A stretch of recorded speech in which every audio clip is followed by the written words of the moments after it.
And so the bottom line is this. I've been unfaithful to my wife. I developed a relationship with which started as a dear, dear friend from Argentina.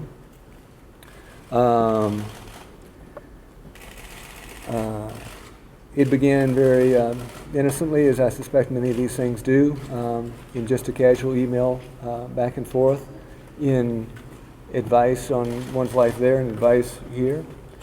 But here, recently, over this last year, it developed into something much more than that. And as a consequence, I hurt her, I hurt you all, I hurt my wife, I hurt my boys, I hurt friends like Tom Davis, I hurt a lot of different folks. And all I can say is that I apologize.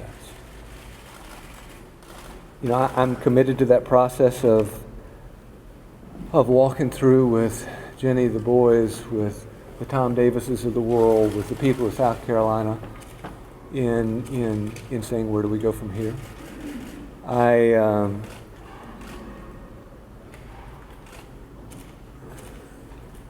I would simply say I go back to that simple word of asking for forgiveness. Just as a declarative statement, one more before we open up for a couple questions, and then I'll move on.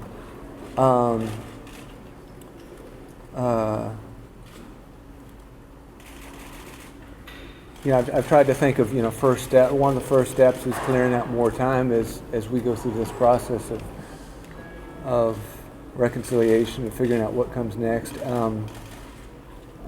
I'm going to resign as chairman of the Republican Governors Association.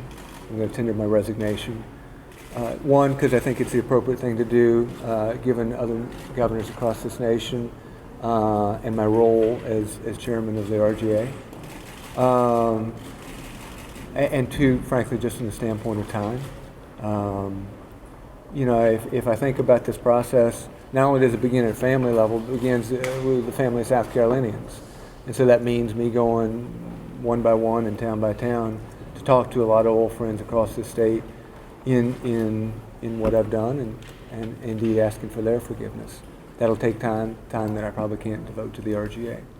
To give you way more detail than you'll ever want, I met this person a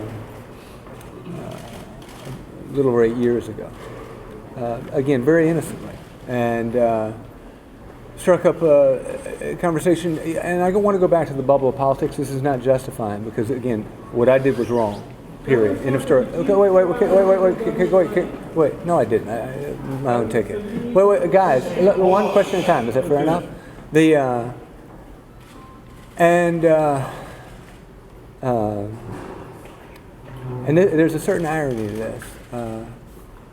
But this person at the time was separated, and we ended up in this incredibly serious conversation about why she ought to get back with her husband for the sake of her two boys. That not only was it part of God's law, but ultimately those two boys would be better off for it. And we had this incredibly earnest conversation, and at the end of it, said, could I get your email? We swap emails, whatever. And it began just on a very casual basis.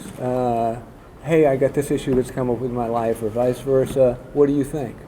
Because when you live in the zone of politics, you can't ever let your guard down. You can't ever say, hey, what do you think, or what do you think, because it could be a front page story, or this story, or that story.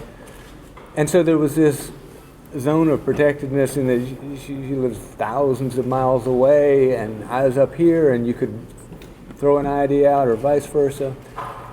And we developed a remarkable friendship over those 8 years. And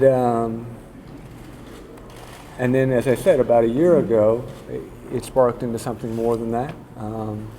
I have seen her 3 times since then, during that whole sparking thing. And it was discovered, let me finish, 5 months ago. And at that point, we went into serious overdrive and trying to say, where do you go from here? And that's where the Cubby Culbertsons and the others of the world